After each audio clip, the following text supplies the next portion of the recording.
30 April बुधवार 2025 अक्षय तृतीया। अक्षय तृतीया दिन आपण माने किछि करंतु किंबा न करंतु ब्रह्म मुहूर्त रे आपणक घरर एई तीनोटी जगार दीप निश्चय लगांतु। देखिबे आपणक भाग्य रे किपरि उन्नति हेउछि। जदि आपण माने धनजनित समस्या रे फसी जाइछंती एवं बहुत ऋण करजरे जीवन को अतिबाहित करुछंती तेबे माँ लक्ष्मींकर आशीर्वाद आपणक उपरे सदासर्वदा रहिबा पई जाउछि। नमस्कार दर्शक बंधु, आज एही क्षुद्र भिडियो रे आपण मानक स्वागत। दर्शक बंधु, जदि आपण माने अक्षय तृतीया दिन किछि भी करि पारु नाहंती, जदि व्यस्तबहुल जीवन भितरे आपण मानकु समय हेउ नाही, तेबे आपण माने निज घरर केवल तीनोटी जगार एही दीप को प्रज्वलन करि दियंतु। देखिबे एक मास मध्यरे आपणकर धनजनित समस्या सबुदिन पई दूर होई जिव। दर्शक बंधु, आपण मानक मनरे प्रश्न आसुथिबो जे काहेकि आमे घरर एही तीनोटी जगार दीप जालिबा, दीप जालिबा द्वारा आम घरर किपरि उन्नति हेबो। दर्शक बंधु, आपण माने सुनिथिबे अक्षय तृतीया दिन आपण माने जहाँ भी करिबे ता सबुदिन पई अक्षय होई रहिबो। सेथिपाई जदि धनजनित समस्या रे आपण माने फसी जाउछंती, व्यापार वाणिज्य रे लाभ हेउ नाही, तेबे आपण माने केवल घरर तीनोटी जगार दीप को प्रज्वलन करी देखंतु। आपणक परिवार रे उन्नति हेबा सहित आपणक व्यापार वाणिज्य रे बहुत लाभ देखिबा पई पाइबे। दर्शक बंधु, मु आपण मानंकु भिडियोर आगरे बताइबी जे आपण माने घरर तीनोटी जगार किभଳି भाबरे दीप को प्रज्वलन करिवे। सेथिपाई भिडियोटी को आपण माने जमारू भी स्किप न करी शेष पर्यंत अवश्य देखंतु। जदि आपण माने भिडियोटी को स्किप करिवे तेबे आपण माने सेही संपूर्ण विधि को जानि परिबे नाही, जहा द्वारा आपणंकु सेथिरु शुभ फल बहुत कम परिमाण रे मिली पारे।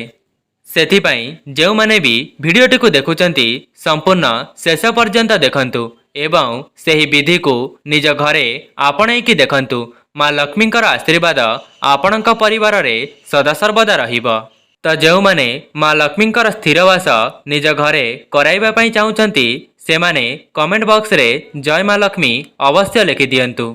दर्शक बंधु, प्रथम कथा, जदि आपण माने निज भाग्य रे उन्नति करिबा पई चाहुचंती, जदि आपणक पाखरे सेतिकी संबल अछि, तेबे आपण माने सुना किंबा रूपार कौनसी भी धातु क्रय करी निज घर को नेई करी आसंतु। एहा आपण मानक पई बहुत लाभकारी अटे। जदि आपण माने अक्षय तृतीयार विधि विधान जानि नाहंती किंबा किपरि पूजा करिवे ताहा जानि नाहंती, तेबे आपण माने भिडियोर शेष रे मु आपण मानक पई सेही भिडियोटी को लगेई देबी, जहा फल रे आपण माने सेही भिडियोटी को देखिबा परे अक्षय तृतीयार संपूर्ण विधि विधान जानि परिबे।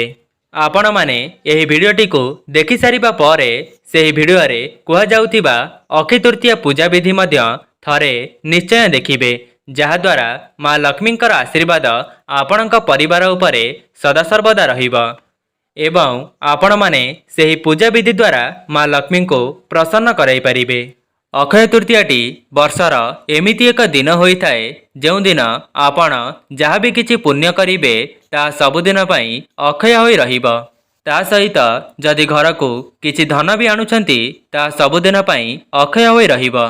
एही अक्षय तृतीया रे आपण माने जहाँ भी दान धर्म कर्म एपरि जहाँ भी करिवे ता सबुदिन पई आपणकर अक्षय होई रहिबो। दर्शक बंधु, आपण माने प्रथमे जानि रखंतु आपणकु कौन कहिबार अछि। प्रथम कथाटी हेउछि आपण माने लक्ष्मी नारायणकर आगमन पई आपणक मुख्य द्वार को भल भाबरे सुसज्जित सजाई रखंतु। सेथिपई आपण माने मुख्य द्वार को भल भाबरे सफा करी सेठारे रंगोली पकाइबे। ता सहित माँ लक्ष्मींकर पादपद्म मध्य अंकन करिबे एवं मुख्य द्वारर दुई पार्श्वरे स्वस्तिक अंकन करिबे। ता सहित माँ वृंदावतींकर मध्य विशेष भावरे पूजार्चना करिबे। सेही दिन वृंदावतींक निकटरे गोटिए घियर दीप प्रज्वलन करिबे। आपण माने अक्षय तृतीया दिन ओम नमो भगवते वासुदेवाय एही मंत्र को संपूर्ण दिन मध्यरे 108 थर जप करिबा पई चेष्टा करंतु। ଏହି ମନ୍ତ୍ରଟିକୁ ଯେଉଁ ବି ମନୁଷ୍ୟ ମନେ ମନେ ସ୍ମରଣ କରିଥାଏ ତାକୁ ଲକ୍ଷ୍ମୀ ନାରାୟଣଙ୍କର ଆଶୀର୍ବାଦ ପ୍ରାପ୍ତ ହୋଇଥାଏ। ଯଦି ଆପଣମାନେ ମା ଲକ୍ଷ୍ମୀଙ୍କର ଆଶୀର୍ବାଦ ପାଇବା ପାଇଁ ଚାହୁଁଛନ୍ତି ତେବେ ପ୍ରଥମେ ନାରାୟଣଙ୍କୁ ପ୍ରସନ୍ନ କରନ୍ତୁ।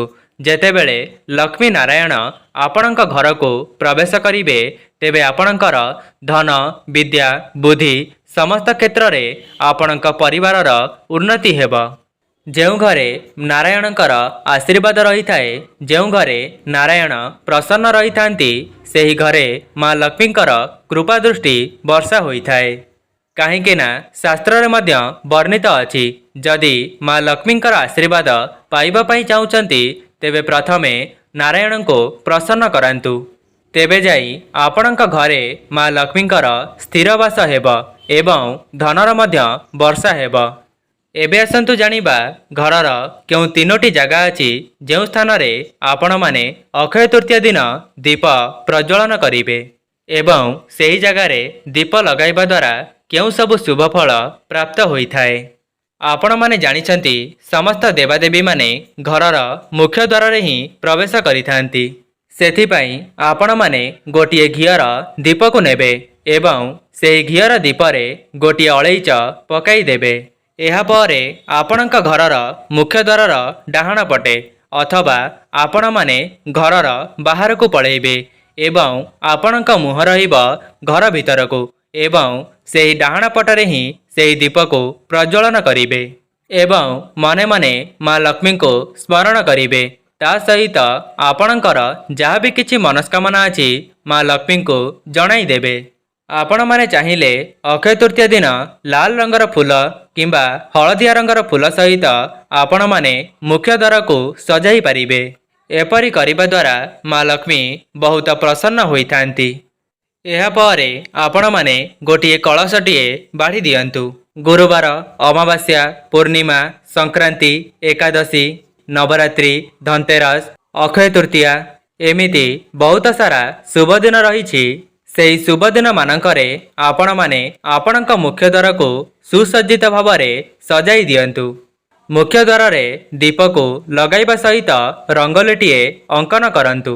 ଏପରି କରିବା ଦ୍ୱାରା କ'ଣ ହୋଇଥାଏ ନା ମା ଲକ୍ଷ୍ମୀ ଆପଣଙ୍କ ପରିବାର ଉପରେ ପ୍ରସନ୍ନ ହୋଇଥାନ୍ତି ଏବଂ ଆପଣଙ୍କ ଘରକୁ ମା ଲକ୍ଷ୍ମୀଙ୍କର ଆଗମନ ହୋଇଥାଏ। କାହିଁକି ନା ମା ଲକ୍ଷ୍ମୀଙ୍କୁ ସ୍ୱଚ୍ଛତା ଏବଂ ସୁସଜ୍ଜିତ ଘର ହିଁ ବହୁତ ପସନ୍ଦ ଆସିଥାଏ। ଦର୍ଶକ ବନ୍ଧୁ, ଆଉ ଗୋଟିଏ କଥା, ଯଦି ବି ମା ଲକ୍ଷ୍ମୀଙ୍କର ଆବାହନ କରାଇବା ପାଇଁ ଆପଣମାନେ ଚାହୁଁଛନ୍ତି ତେବେ ଆପଣମାନେ ବହୁତ ସଫାସୁତୁରା ହୋଇ ମା ଲକ୍ଷ୍ମୀଙ୍କର ପୂଜାର୍ଚ୍ଚନା କରନ୍ତୁ, ଯାହାଦ୍ୱାରା ଆପଣଙ୍କ ପୂଜାରେ ମା ଲକ୍ଷ୍ମୀ ଖୁବ୍ ଶୀଘ୍ର ସନ୍ତୁଷ୍ଟ ହୋଇଯିବେ। ଦର୍ଶକ ବନ୍ଧୁ, ଦ୍ୱିତୀୟ ସ୍ଥାନଟି ହେଉଛି ଆପଣଙ୍କ ରୋଷେଇ ଘର। ଆପଣମାନେ ରୋଷେଇ ଘରେ ତ ପାଣି ରଖୁଥିବେ ଏବଂ ଆପଣମାନେ ଆପଣଙ୍କ ରୋଷେଇ ଘରର ପୂର୍ବ ଦିଗକୁ ମୁଖ କରି ଗୋଟିଏ ଘିଅର ଦୀପ ମା ଲକ୍ଷ୍ମୀଙ୍କ ଉଦ୍ଦେଶ୍ୟରେ, ଅନ୍ନପୂର୍ଣ୍ଣାଙ୍କ ଉଦ୍ଦେଶ୍ୟରେ ଅର୍ପଣ କରିବେ ଏବଂ ସେହି ଦୀପଟିକୁ ପୂର୍ବମୁଖା କରି ପ୍ରଜ୍ୱଳନ କରିବେ, ଯାହାଦ୍ୱାରା ଆପଣଙ୍କ ରୋଷେଇ ଘରେ ଅନ୍ନପୂର୍ଣ୍ଣାଙ୍କର ଆଶୀର୍ବାଦ ପ୍ରାପ୍ତି ହେବ। ଏହାଦ୍ୱାରା ଆପଣଙ୍କ ଘରେ ଧନ ଏବଂ ଅନ୍ନର କେବେ କମି ହେବ ନାହିଁ।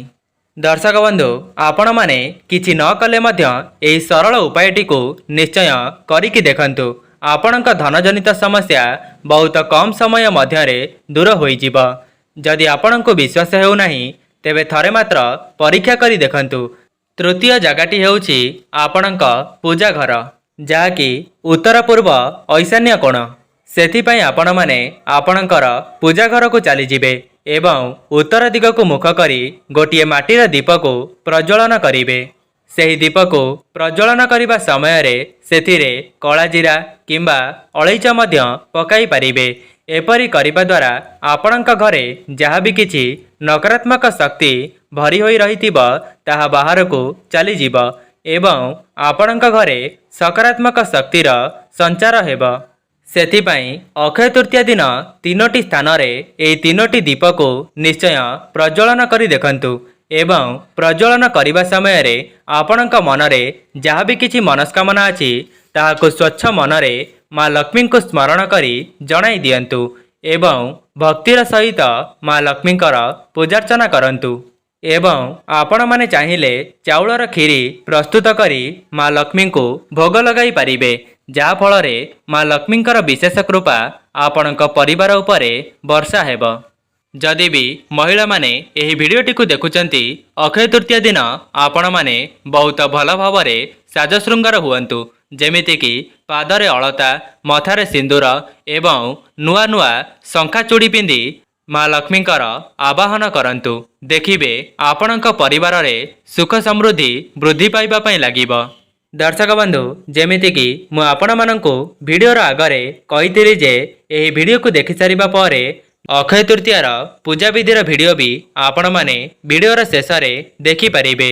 ଆପଣମାନଙ୍କ ସାମ୍ନାରେ ସେହି ଭିଡ଼ିଓଟି ଆସିଯାଇଛି, ଆପଣମାନେ ତାହାକୁ କ୍ଲିକ୍ କରି ସେହି ଭିଡ଼ିଓଟି ଦେଖିପାରିବେ।